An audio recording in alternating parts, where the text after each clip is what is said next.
A la clase de hoy. Bueno, siguiendo con el capítulo de páncreas, vamos a abordar el tema de pancreatitis crónica.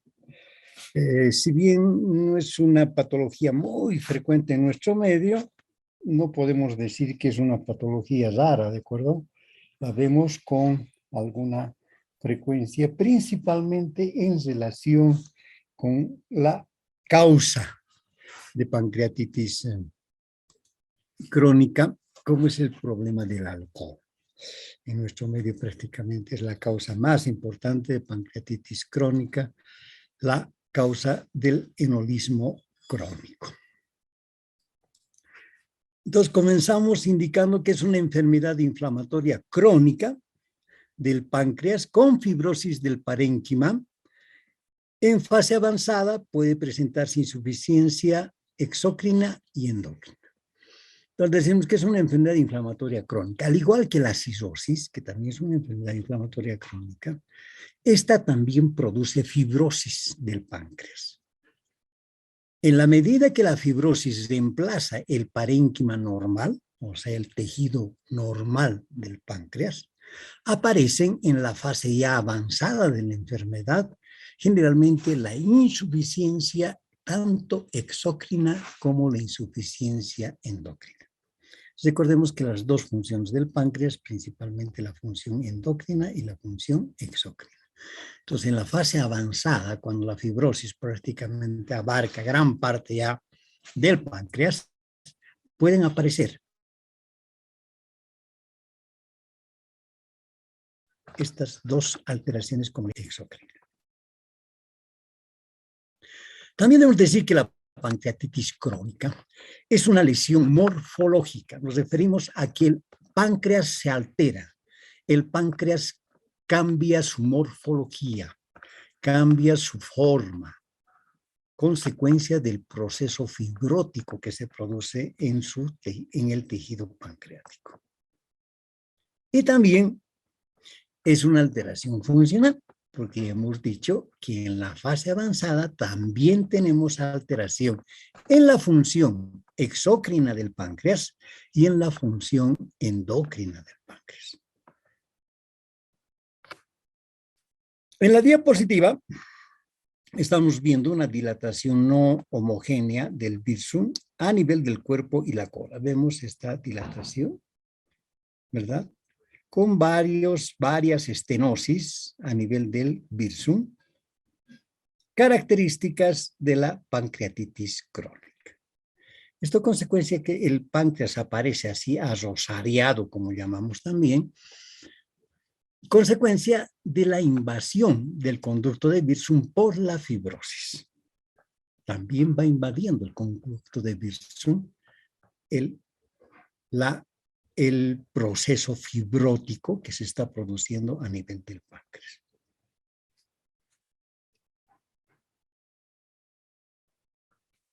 Clasificación etiopatogénica. Aquí utilizamos este memotécnico llamado Tigaro, para nombrar las causas más importantes de pancreatitis crónica. Y dentro de las pancreatitis, dentro de la etiología de la pancreatitis crónica, tenemos la tóxico-metabólica, o sea, la causa tóxico-metabólica. Y dentro de la causa tóxico-metabólica tenemos principalmente el alcohol, que representa entre el 50 al 70% de los pacientes con pancreatitis crónica.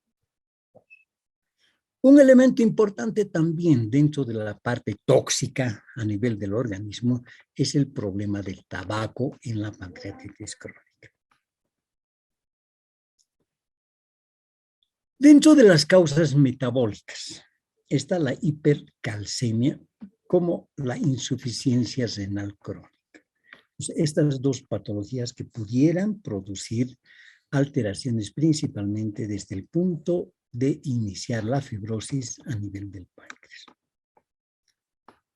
También existe una causa idiopática en pancreatitis crónica.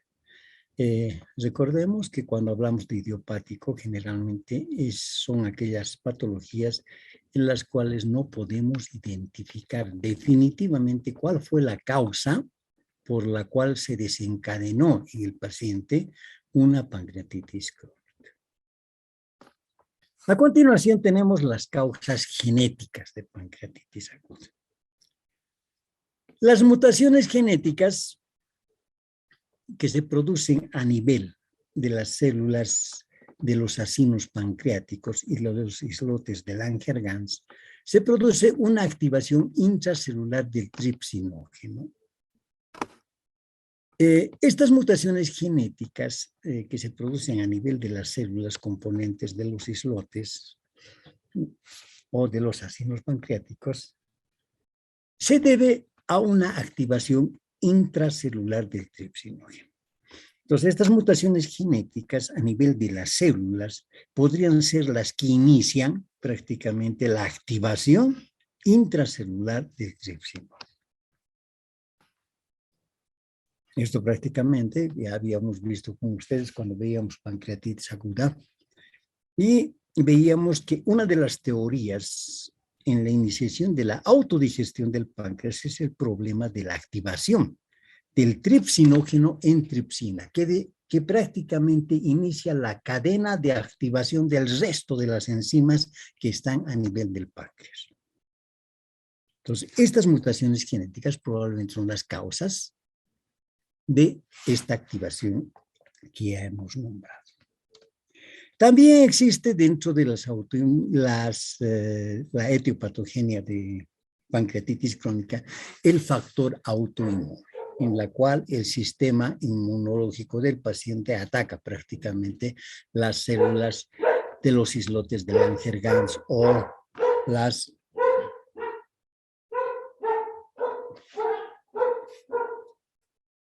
de los acinos pancreáticos.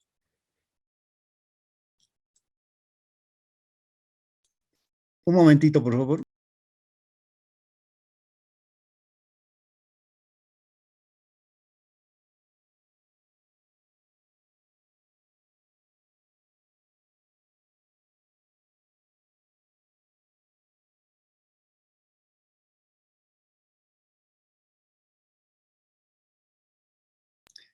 Muy bien, dentro de las causas etiológicas de autoinmune está la de tipo 1, que afecta además a otros órganos, ¿verdad? O sea, no solamente afecta al páncreas, sino también va asociado a este tipo de agresión que se produce una enfermedad autoinmune en otros órganos, como ocurre, por ejemplo, con la colangitis esclerosante, otra enfermedad autoinmune, ¿verdad?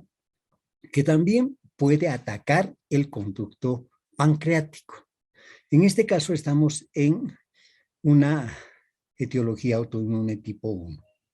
En cambio, la de tipo 2 generalmente afecta exclusivamente el páncreas.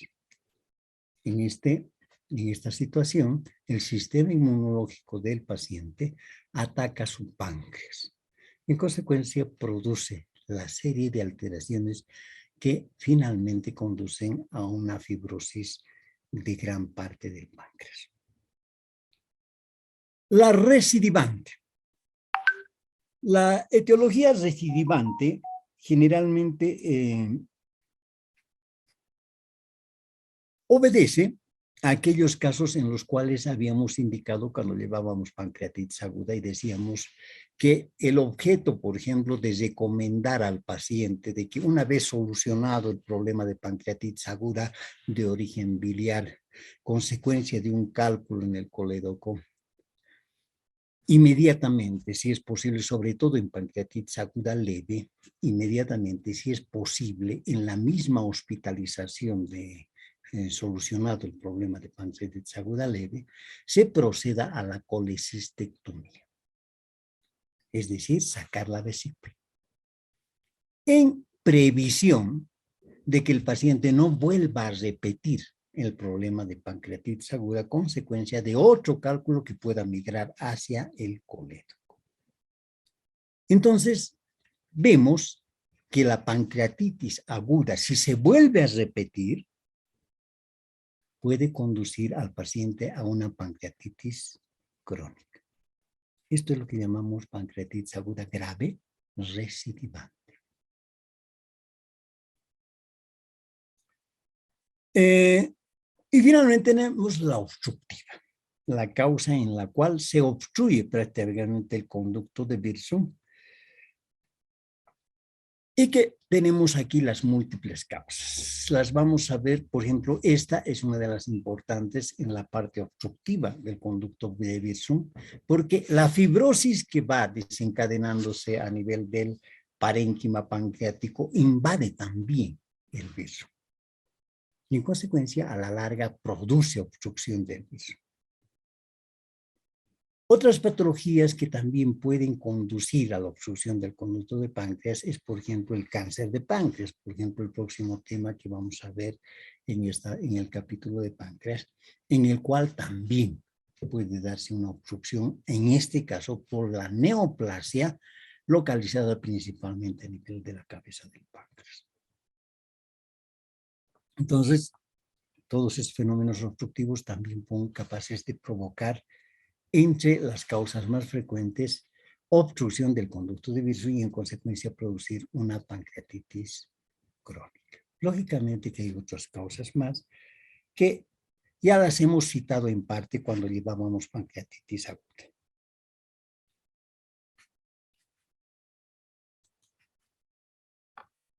Manifestaciones clínicas. Decimos que depende mucho de la etiología. Vemos, por ejemplo, que la alcohólica es una patología que se presenta generalmente entre la tercera y la quinta década de la vida. En cambio, las formas autoinmunes de pancreatitis crónica generalmente se presentan en las primeras décadas de la vida, es decir, entre los primeros 20 años del paciente. Vean que las pancreatitis crónicas de origen autoinmune son de manifestaciones precoces, o sea, es de desarrollo precoz en el paciente.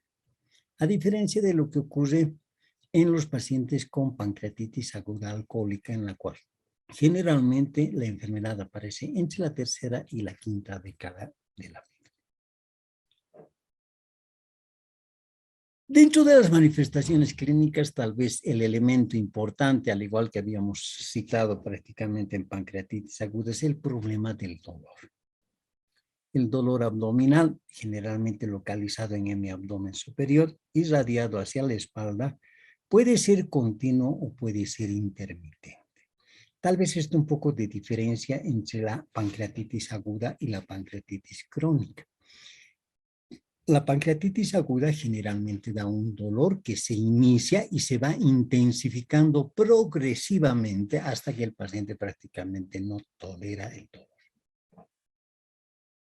En cambio, vemos que en la pancreatitis crónica, el dolor puede ser continuo igual que el de la pancreatitis aguda, pero en otros pacientes puede ser dolor intermitente. Es decir, aparece y desaparece. Hay periodos donde hay mucho dolor, hay periodos donde desaparece el dolor. ¿De acuerdo? Entonces, esta evolución importante que nos permite también hacer diagnóstico diferencial en cuanto a pancreatitis crónica. Hasta hace tiempo se consideraba que la pancreatitis aguda generalmente provocaba dolor en relación siempre con la ingesta. Y decíamos que prácticamente el paciente sentía dolor cuando comía. Se ha descubierto que también hay pacientes con pancreatitis crónica en la cual no hay relación con la ingesta de comidas. El paciente puede presentar dolor aún no comiendo, aún no ingiriendo alimentos. Entonces, cuando hay dolor abdominal continuo o intermitente relacionado con la ingesta, generalmente se debe a la infiltración de los nervios peripancreáticos por el proceso fibrótico, ¿verdad? En la infiltración de los nervios intrapancreáticos por el proceso fibrótico. Esto es lo que provocaría esta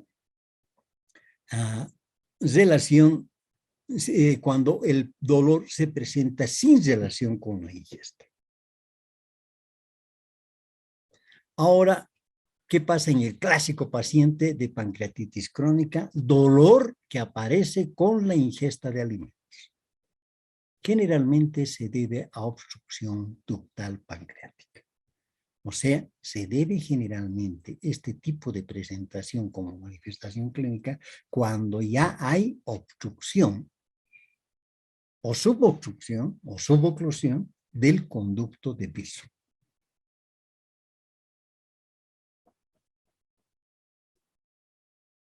Muy bien. Otro de los síntomas importantes y determinantes de pancreatitis crónica, que nos puede hacer sospechar pancreatitis crónica, es el problema de la diarrea crónica. De hecho,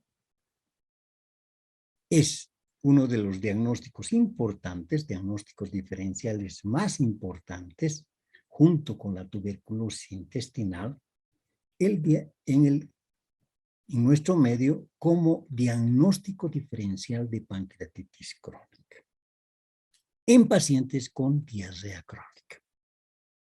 Considerar la posibilidad de una pancreatitis crónica o una tuberculosis intestinal. Entonces, la diarrea crónica con esteatosea es una de las características de pancreatitis crónica.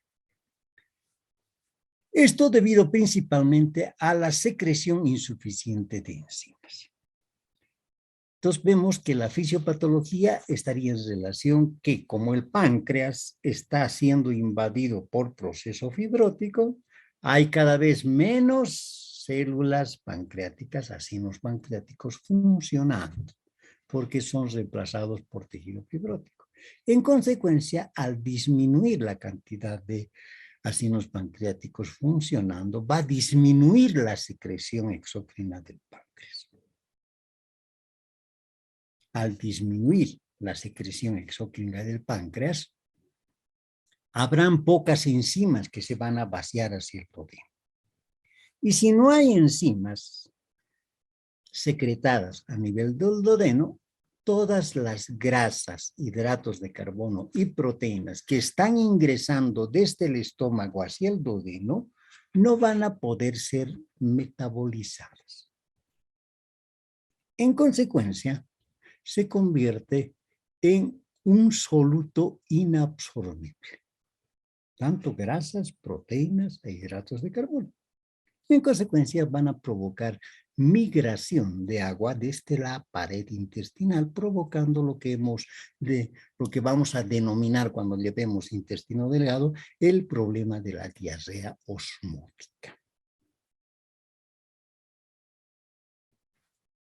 Lo interesante es de que al igual que el hígado, el páncreas también es un órgano que se defiende, podríamos decir, hasta los últimos momentos.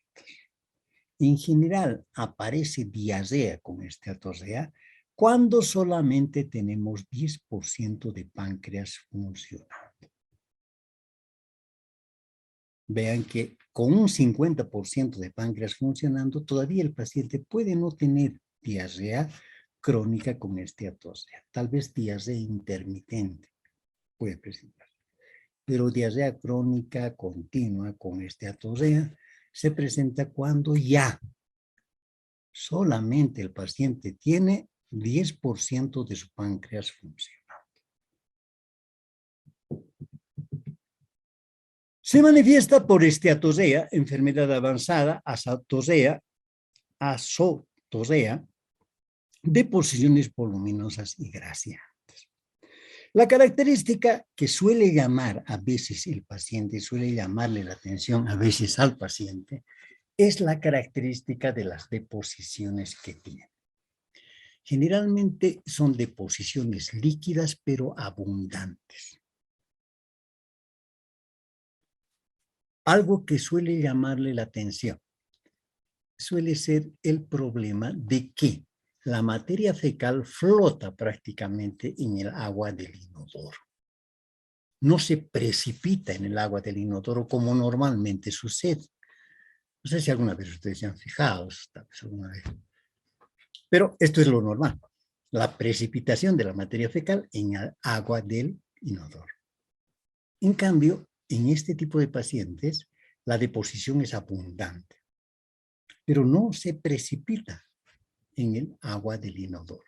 Esto debido a la abundante cantidad de grasa que tiene la materia fecal.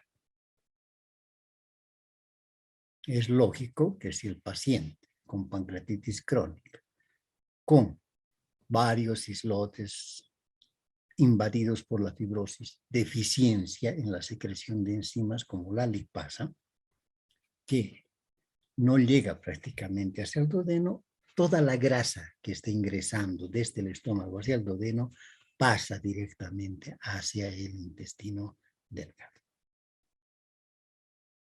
En consecuencia, vamos a tener materia fecal con abundante grasa. Otro de los elementos que aparece en la fase avanzada también de la enfermedad y en la medida en que la fibrosis avance, sobre todo sobre la cabeza del páncreas, es la obstrucción del conducto colédoco intrapancreático. Es decir, la fibrosis invade, comprime y llega a obstruir prácticamente el conducto colédoco. En consecuencia, el paciente aparece con ictericia. Otro de los elementos importantes y como manifestación de esta insuficiencia endocrina es la aparición de hiperglucemia sintomática y diabetes mellitus insulino dependiente en el paciente en la forma avanzada ya de la enfermedad. ¿Verdad? Aquí las células beta empiezan a disminuir, entonces ya no hay secreción de insulina. Al no haber secreción de insulina, lógicamente, no hay elemento que permita el ingreso de la glucosa dentro de las células. ¿Qué es lo que le hace? ¿Qué es la función de la insulina? Es la que permite el ingreso de la glucosa dentro de las células para el metabolismo normal de todas y cada una de las células de nuestro organismo. En consecuencia, al no haber secreción de insulina, la glucosa se va acumulando a nivel del torrente sanguíneo y en consecuencia aparece la hiperglucemia sintomática. Otra de las manifestaciones importantes en pancreatitis crónica es el problema de la pérdida de peso, que a veces suele ser difícil diferenciar con algunas neoplasias. Sobre todo, pensar en un cáncer de páncreas. La pérdida de peso en estos pacientes generalmente es multifactorial. Uno, por el dolor abdominal postprandial, que lo llamamos citofobia. Es decir, el paciente siente que cada vez que come, le empieza el dolor o se intensifica el dolor. Entonces, ¿qué hace el paciente? Generalmente se recurre a disminuir la ingesta o no tratar de comer para que no le duela. Esto es lo que se llama como citofobia. Una causa de la pérdida de peso. En consecuencia, el paciente no se alimenta normalmente. Esto va a inducir de una u otra manera a la desnutrición del paciente. El otro problema es la mala digestión. Si bien pueden estar ingresando cierta cantidad de hidratos de carbono, grasas y proteínas desde el estómago hacia el duodeno, todas estas sustancias no se pueden absorber porque no hay enzimas digestivas. En consecuencia, pasan prácticamente directamente al intestino delgado. no hay absorción de nutrientes. Y finalmente el alcoholismo. Generalmente el alcohólico crónico está más ocupado en cómo conseguir alcohol que cómo conseguir alimentos. ¿De acuerdo? En consecuencia, el alcohólico crónico generalmente se desnutre, se autodesnutre, porque está más ocupado en conseguir y el consumir prácticamente alcohol como parte de la adicción al alcohol que en la ingesta de alimentos. Todos estos factores hacen de que el paciente con pancreatitis crónica sea un paciente que tiene una pérdida de peso importante, que muchas veces resulta sospechoso de ser un paciente con neoplasia en desarrollo.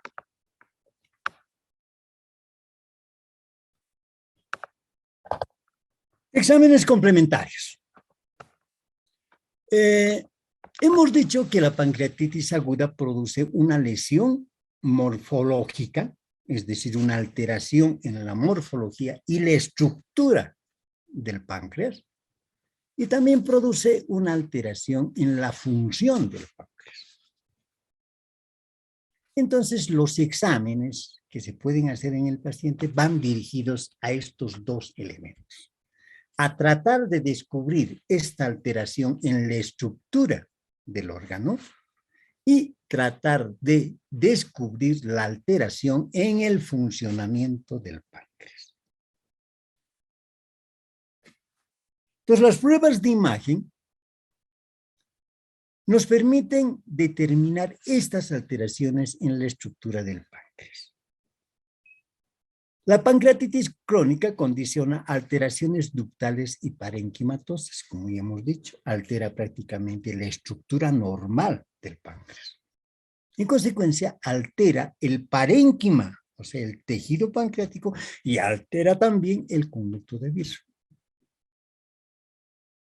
Entonces, los exámenes que nos permiten ver estas alteraciones, como son las alteraciones ductales, son, por ejemplo, la colangiopancreatografía retrogrado-endoscópica, la colangiopancreatografía por resonancia magnética, y en algunos casos también la ecografía endoscópica o la ecografía o la ecoendoscopia, que nos permiten ver alteraciones ductales en el paciente, sobre todo alteraciones a nivel del conducto de Virchow.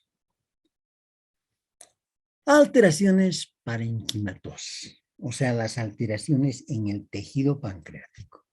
Aquí tenemos desde un elemento tan básico como es el problema de la ecografía abdominal hasta la tomografía computada o la resonancia nuclear magnética.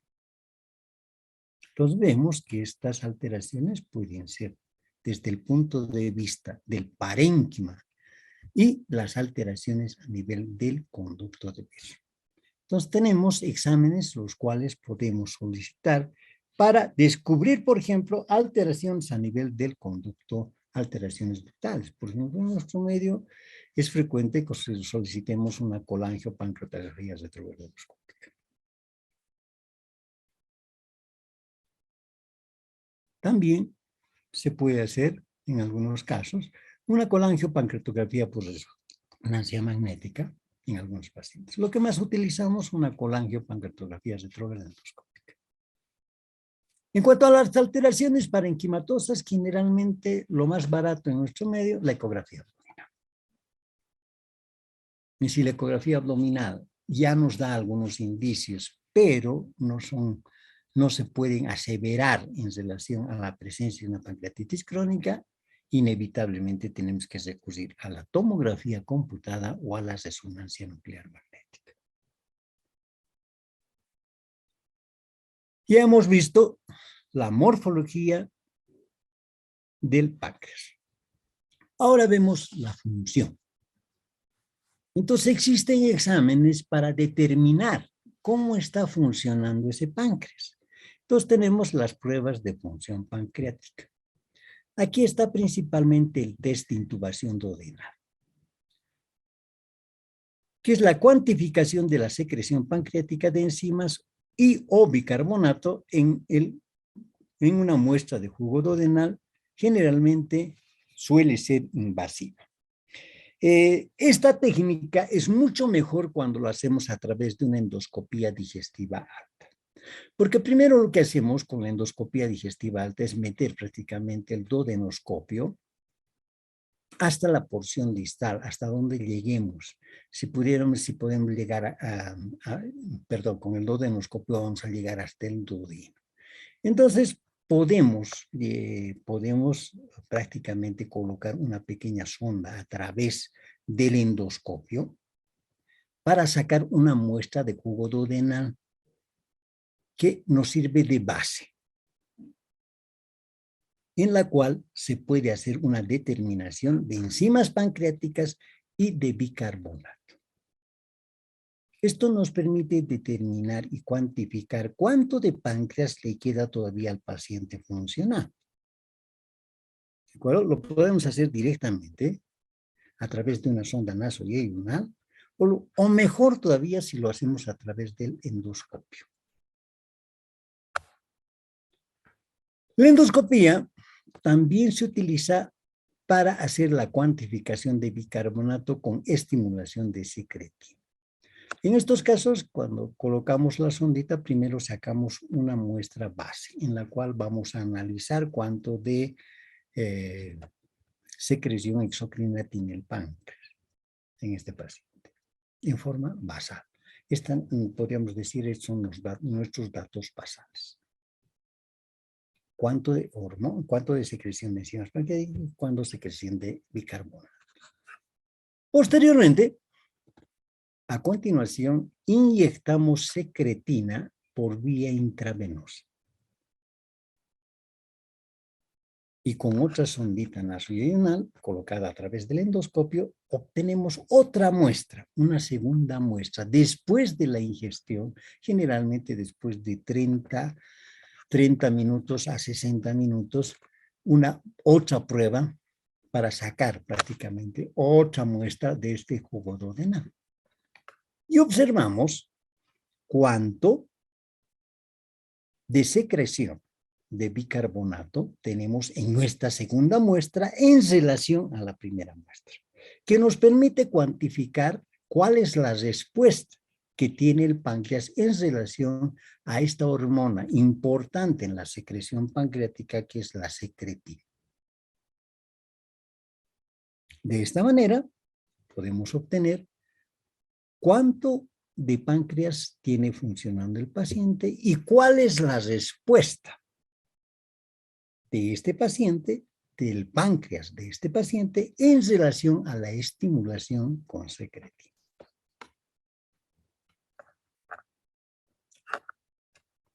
Un test de insuficiencia pancreática exócrina, o sea, mala digestión, es en nuestro medio la cuantificación de grasa fecal. Es prácticamente el medio o el primer examen que solicitamos en el paciente cuando sospechamos de una probable pancreatitis crónica. La determinación de grasa en materia fecal. En algunos centros especializados, como son, por ejemplo, los gastroenterológicos, se puede hacer el test de Van de Kammer, que consiste, que suele ser un patrón de oro en el diagnóstico de insuficiencia pancreática exócrina o mala digestión, principalmente de grasas, haciendo una dieta estricta con una cantidad concreta de grasa durante 5 días y la recolección total durante los últimos 3 días. Esto, por ejemplo, se lo hacía, y recuerdo yo, cuando rotábamos por el servicio de páncreas, en la especialización, en el hospital donde yo hice en Argentina la especialización, se hacía este tipo de investigaciones. Y lo que hacían es generalmente un puré con una determinada cantidad de mantequilla. medían prácticamente cuántos gramos de mantequilla estaban metiendo en el puré. Y le daban a comer al paciente. Posteriormente, el paciente hace una dieta estricta, solamente come esto, no come otra cosa, tanto en el almuerzo como en la cena. Y por 5 días, le damos esta dieta por 5 días. Los 3 últimos días tomamos las muestras de materia fecal y medimos la cantidad de materia fecal en las 24 horas. Si el paciente tiene una sola deposición en el día, bueno, esa deposición va de ese día. Pero si el paciente tiene 2 o 3 deposiciones durante el día, van esas 3. O sea, recolectamos la materia fecal de las 24 horas y de los 3 últimos días, acumulando prácticamente la materia fecal de los 3 últimos días. Y la mandamos al laboratorio. En el laboratorio tiene como una especie de licuadora, podemos decir, como para compararla. Mezclan prácticamente la materia fecal de los 3 últimos días, ¿verdad? Y obtienen una o varias muestras dependiendo de cada caso. Y en esta miden la cantidad de grasa en la materia fecal. Y esto nos permite determinar prácticamente la gravedad de la patología en pancreatitis crónica. Cuanto más fibrosis haya en el páncreas, lógicamente va a haber una disminución de la secreción de enzimas pancreáticas, sobre todo lipasa. En consecuencia, cada vez la cantidad de grasa, si metemos, por ejemplo, supongamos 10, 15, 20 gramos, encontraremos en la materia fecal también casi esa misma cantidad de materia fecal, de grasa en la materia fecal, porque prácticamente no se ha absorbido nada. Pero esto nos da un indicio de cuánto está funcionando. Este test del Van de Kammerer, como ustedes ven, es un test prácticamente que requiere mucho tiempo, que requiere personal especializado, que no es un examen muy agradable, que digamos, porque es un examen que hay que manejar materia fecal del paciente, que no es nada agradable manejar materia fecal, ¿verdad? Ha sido sustituida por otro tipo de exámenes que son mucho más sencillos y de mucha mayor significación que la determinación de grasa. Lamentablemente no siempre se hace en todos los laboratorios. Hay algunos laboratorios que hacen este tipo de pruebas. En nuestro país, por ejemplo, en La Paz, he visto que un laboratorio de la Facultad de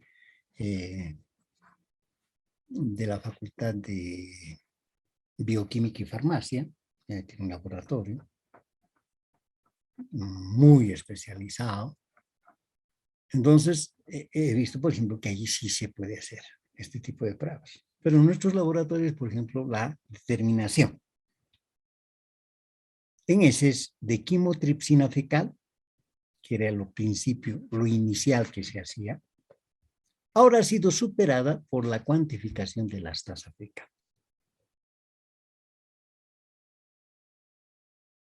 Entonces vemos que estas determinaciones lamentablemente no se hacen en todos los laboratorios. Lo que sí hacemos en todos los laboratorios es la determinación de grasa fecal.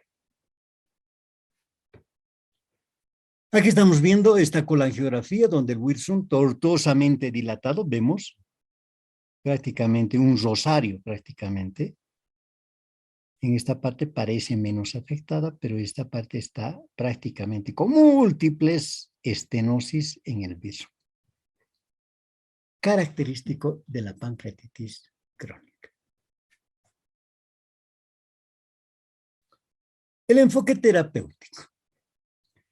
El enfoque terapéutico tiene 2 bases, al igual que en pancreatitis crónica, en pancreatitis aguda habíamos dicho que tiene 3 bases, ¿verdad? Son 3 los pilares en el tratamiento de pancreatitis aguda. NPO, rehidratación del paciente y analgésicos. En pancreatitis crónica, prácticamente tenemos dos pilares en el tratamiento. Uno, el tratamiento del dolor y dos, el tratamiento de la restitución de enzimas pancreáticas. Lógicamente, en el tratamiento del paciente con una causa de pancreatitis crónica secundaria a un alcoholismo crónico, le diremos, bueno, si usted quiere seguir adelante, recordemos que la pancreatitis crónica, como es un proceso fibrótico, proceso inflamatorio crónico, al igual que la cirrosis, es también un proceso irreversible. Es decir, el proceso fibrótico va a continuar, no obstante del tratamiento que hagamos. Ahora, lógicamente, el tratamiento que hacemos en el paciente disminuye la velocidad con la cual se produce la fibrosis, lo cual determina prácticamente la sobrevida del paciente. Y también la respuesta de cada paciente, que no es la misma en todos los pacientes. En consecuencia, la inflamación aguda del páncreas se sirviente igual que la pancreatitis aguda. En los casos de inflamación aguda del páncreas, o sea, si el paciente tiene una pancreatitis crónica y sobre esta pancreatitis crónica hace cuadros de pancreatitis aguda, el tratamiento debe ser el mismo que hemos indicado en la pancreatitis aguda.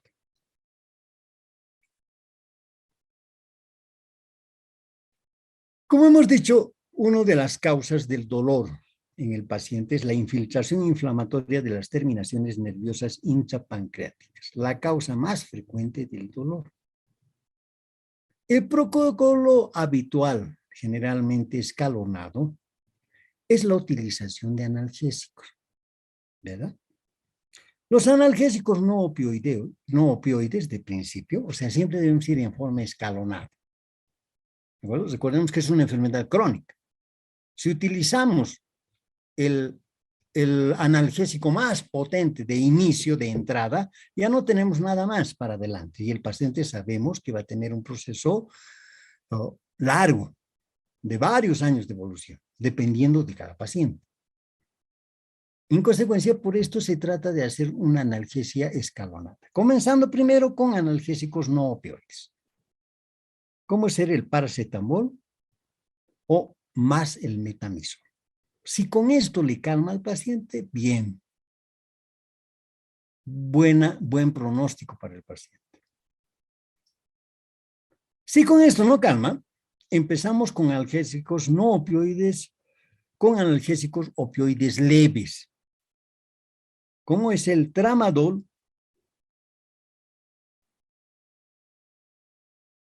empezamos a utilizar tramadol. De principio, por vía oral. Y si esto no logra controlar el dolor del paciente, podemos llegar a utilizar por vía parenteral. Y finalmente, si el paciente no controla el dolor, llegaremos a los opioides potentes como el problema de la morfina.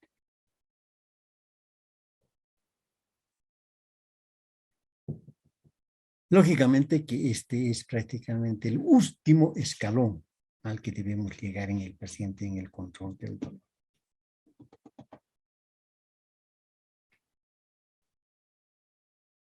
Recordemos que también en la etiología o en la fisiopatología del dolor en pancreatitis crónica tiene que ver mucho la hipertensión ductal a nivel del conducto pancreático. Porque no es lo mismo un conducto pancreático sin ninguna lesión por la cual puede circular prácticamente libremente la secreción pancreática. Aquel conducto que está invadido en varias partes por fibrosis, que prácticamente van produciendo sucesivas obstrucciones o definitivamente una obstrucción total del peso. También estas sucesivas alteraciones en el conducto pancreático provocan a veces depósito de material cálcico a nivel del conducto de Wilson, que agrava el problema de obstrucción. En estos casos se puede utilizar derivados de la somatostatina, una posibilidad. Otro, el tratamiento endoscópico del conducto pancreático. A través de la endoscopía terapéutica, nosotros podemos ingresar en el conducto pancreático y hacer litotripsia endoscópica de los depósitos cálcicos que se pueden obtener, que se presentan en el conducto de Wilson. Y si hay una estenosis marcada, puede colocarse hasta una prótesis prácticamente en el conducto de Wilson. Todas estas posibilidades nos quedan a través de la endoscopía terapéutica. Depende, lógicamente, de cada caso. Finalmente, el tratamiento de elección que nos queda como parte del control en el paciente es la pancreatoyeyunostomía laterolateral. Es un tratamiento quirúrgico con el cual finalmente podemos controlar el problema del dolor en el paciente. Existen otros tratamientos también quirúrgicos que ya corresponden a especialistas en cirugía intervencionista, como el bloqueo del plexo celíaco. Recordemos que este es el sistema nervioso prácticamente del abdomen. Entonces, el bloqueo del plexo celíaco, ya sea con sustancias como alcohol absoluto, por ejemplo, como destrucción prácticamente del plexo celíaco, podría controlar el dolor del paciente. También se ha visto que la radioterapia sobre esta zona, principalmente a nivel del plexo celíaco, podría provocar una disminución del dolor en el paciente. La radioterapia a bajas dosis. Ahora vemos el tratamiento, lo que hemos visto, todo lo que hemos citado, se refiere al tratamiento del dolor, que es una de las cosas que lo tiene sin vida al paciente, que afecta drásticamente su calidad de vida. En consecuencia, ahora hablamos del tratamiento de la insuficiencia pancreática exógena. Para esto, tenemos que hacer una reposición de enzimas que el paciente no puede secretar porque su páncreas está invadido por tejido fibroso. Entonces, hay preparados enzimáticos con microesferas con el fin de asegurar un vaciamiento gástrico de la enzima en paralelo con la comida. Y con cubierta entérica para que la cápsula se abra prácticamente en el intestino y no en el estómago. ¿De acuerdo? Con cubierta entérica.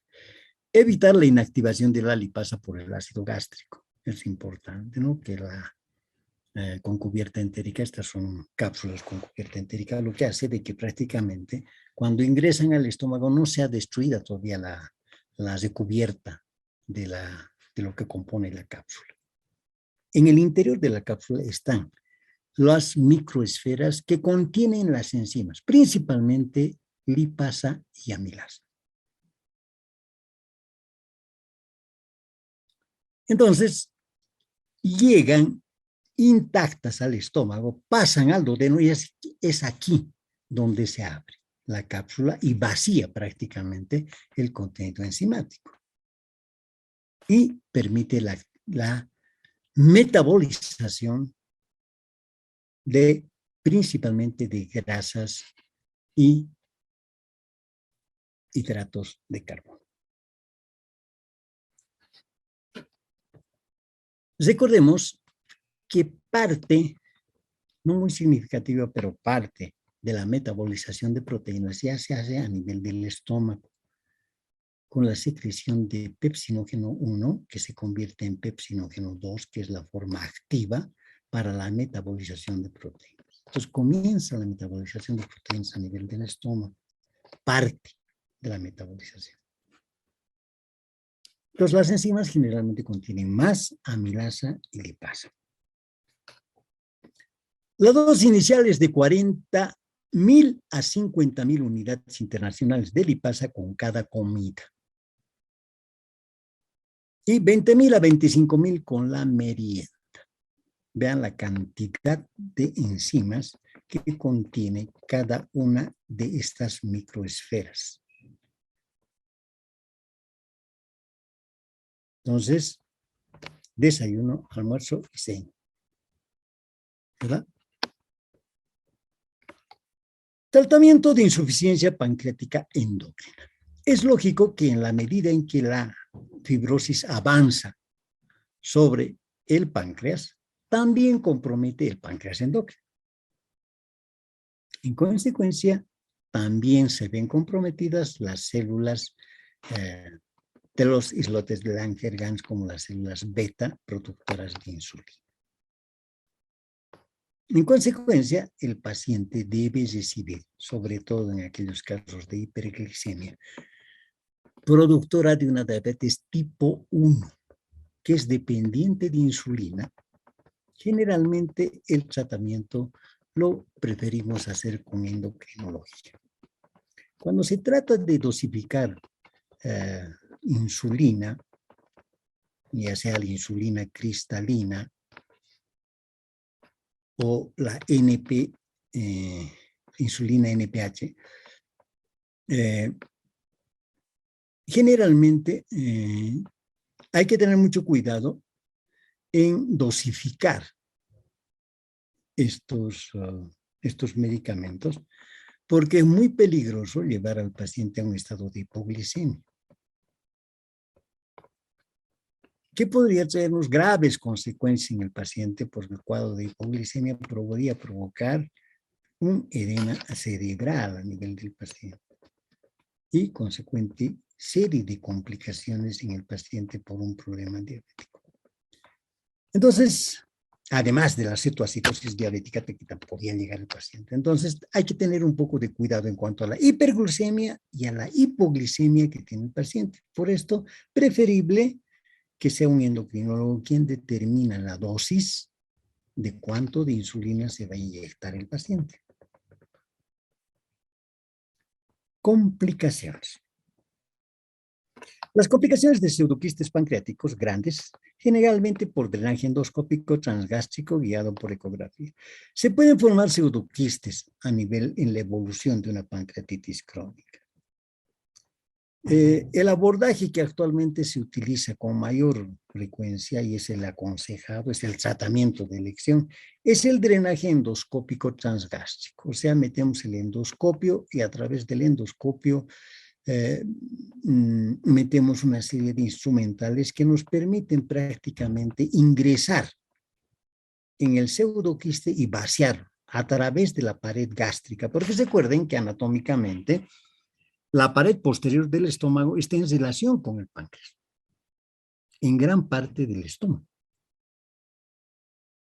En consecuencia, cuando ingresamos con el endoscopio en el estómago y a través de una serie de instrumental que tenemos en la endoscopia terapéutica, podemos ingresar en el pseudoquiste y vaciarlo prácticamente, con lo cual queda veces solucionado el problema.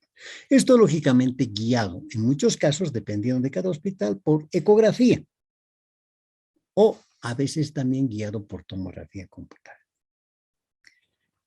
La estenosis del colédoco intrapancreático puede ser por tratamiento quirúrgico, como vamos a ver a continuación, o la endoprótesis por tratamiento provisional. Lo ideal siempre suele ser el tratamiento que vamos a indicar a continuación, pero momentáneamente puede colocarse una endoprótesis en el conducto de Wirsum para abrir el conducto de Wirsum a través de la endoscopía terapéutica. La obstrucción duodenal. Esta fibrosis que está avanzando prácticamente en la cabeza del páncreas puede llegar a comprometer o puede llegar a estenosar el duodeno. Porque recuerden que prácticamente toda la cabeza del duodeno está encajada en el marco duodenal. En consecuencia, la fibrosis del páncreas puede deformar totalmente el duodeno y en consecuencia producir obstrucción. En estos casos, el tratamiento generalmente es quirúrgico, ¿verdad? Esto lo dejamos para los cirujanos en relación a cuál es el procedimiento que va a elegir para solucionar el problema.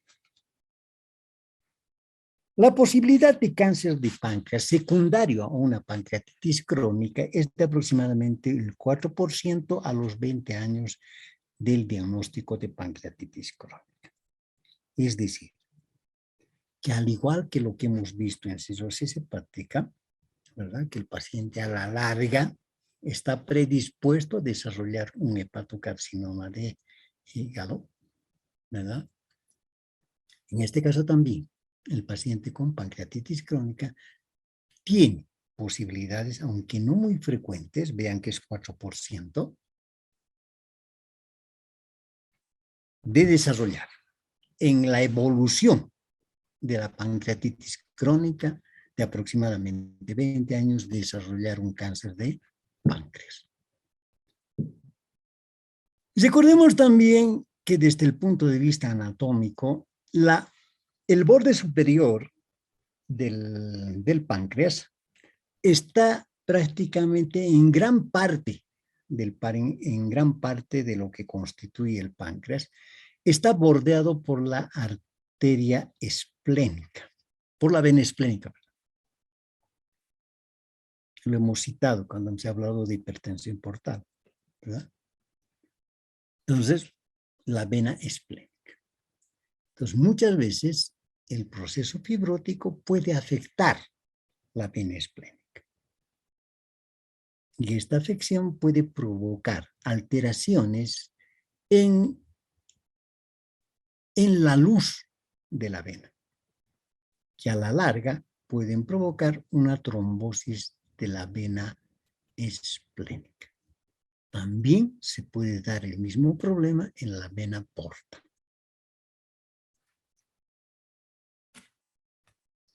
Finalmente llegamos al tratamiento quirúrgico. Aquí está el esquema de la pancreatoyeyunostomía laterolateral, en la cual se está viendo prácticamente, primero, se abre el conducto de Wilson, ¿verdad? Ya se ha abierto aquí el conducto de Wilson, prácticamente en toda la glándula, ¿verdad?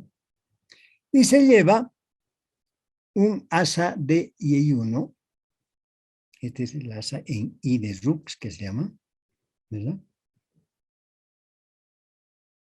Se lleva un asa de yeyuno, lo cual uno de los cabos se deja prácticamente, se obstruye. Y un labio del conducto de Wilson lo anastomosamos a una parte del yeyuno. Y el otro labio lo llevamos al otro labio del conducto de Wilson.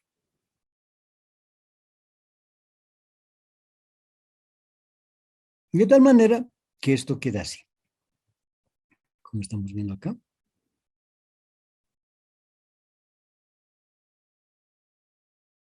Pancreatoyenostomía terminada.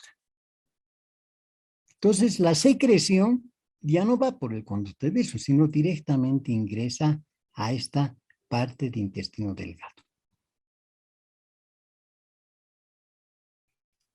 ¿Verdad? Aquí se está viendo cómo se crea prácticamente, se crea este conducto, ahora llamado ya no es el conducto de Wilson, que ha sido prácticamente anastomosado a la parte de yeyuno, el nuevo conducto que se forma. Y aquí lo estamos viendo en la realidad.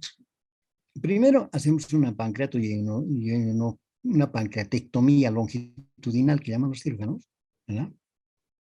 Luego se hace un yeyuno con el que se va a realizar la anastomosis. se lleva prácticamente esa parte de Y1 que vamos a anastomosar con el páncreas. Y finalmente cierre de la anastomosis. Aquí estamos viendo ya cómo el Y1 ha sido anastomosado al páncreas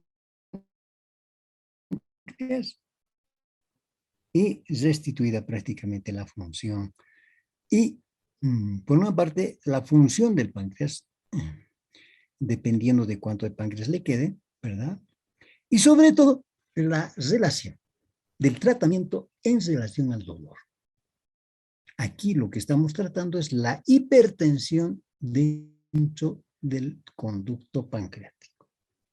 Con esta cirugía prácticamente anulamos el proceso de hipertensión. Consecuencia, mejora el dolor y mejora también la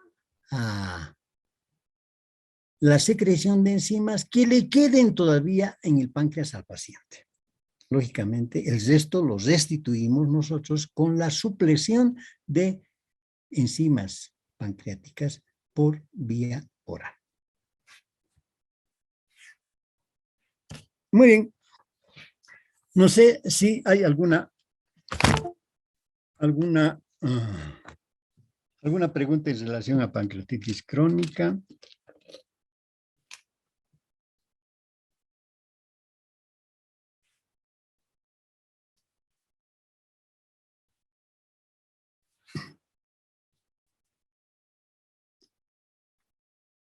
Muy bien, creo que no hay ninguna pregunta, por lo visto, ¿no? Bueno, de todas maneras, como siempre, tengan ustedes todavía, sí, buenos días todavía. Y como siempre, cuídense, nos vemos la próxima clase. Hasta luego. Hasta luego, doctor. Doctor. Hasta luego.